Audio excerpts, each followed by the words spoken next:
अस्सलाम वालेकुम नाज़रीन, आप देख रहे हैं BBC उर्दू न्यूज़ और मैं हूं आपके साथ सुंबल ज़िया। बुलेटिन का बाकायदा आगाज़ करते हैं और शामिल करते हैं अब तक की अहम तरीन खबरें।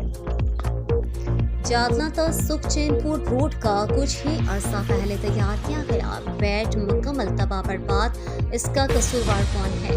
रोड पर निकले नोकीले पत्थरों ने गरीब लोगों की मोटरसाइकिलों को तबाह बर्बाद कर दिया। अवाम के पैसे हैं, इनको क्या? कुछ अरसा पहले अवाम आए इलाके ने एहतजाज किया, जिस पर मुतालिक इंतजामिया के लोगों ने इस बात की यकीन दहानी कराई कि एक हफ्ते के अंदर अंदर रोड का काम शुरू कर दिया जाएगा। मगर अफसोस 2 माह का अरसा गुजर जाने के बाद भी काम शुरू न किया जा सका। आखिर इस रोड के साथ इंतजामिया की क्या दुश्मनी हो सकती है? समझ से बारह तरफ है।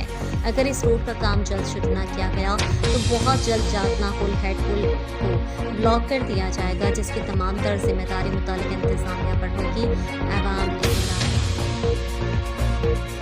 बुलेटिन से फिल वक्त इतना ही। मज़ीद खबरों और अच्छे प्रोग्राम्स के लिए देखते रहें BBC उर्दू न्यूज़ TV। अल्लाह हाफ़िज़।